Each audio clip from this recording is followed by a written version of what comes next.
जो शायरी ना जगाए दिल में चिंगारी, वो बेरूह है हमारे लिए बीमारी।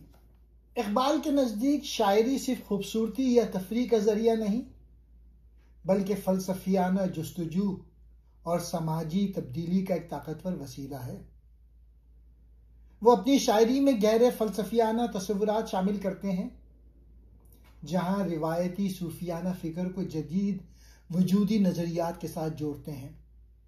शायरी का असल मकसद यह है कि फ़र्द को उसकी सलाहियतों से आगाह करें, उसे खुद शनासी यानी खुदी की तरफ माइल करें और एक बाइज़्ज़त व बामक़सद ज़िंदगी के हुसूल की जद्दोजहद पर आमादा करें।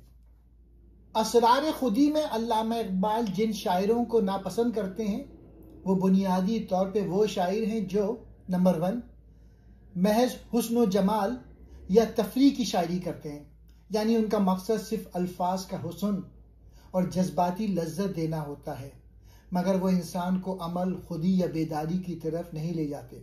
दूसरा, मायूसी और बेअमली फैलाते हैं। ऐसे शायर जो लोगों को तकदीर पर मुकम्मल इन्हिसार, दुनिया से किनारा कशी या खानकाही या सुकून पसंदी की तरफ माइल करते हैं, जिससे कौम में सुस्ती, कमजोरी और बेहौसलगी पैदा होती है। तीसरा, खुद फरामोशी को फ़रोग़ देते हैं। वो शायर जो इंसान को अपनी इनफरादियत, अपनी क़ुव्वत और अपने मकसद हयात से गाफिल कर देती है, इकबाल के नज़दीक नुकसानदेह है।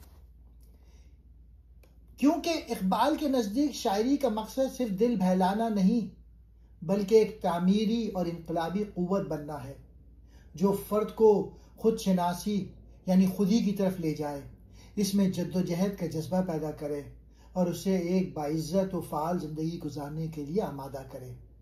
इसलिए वो ऐसे शायरों को नापसंद करते हैं जो कौम को बेदार करने के बजाय सुला देते हैं। शुक्रिया।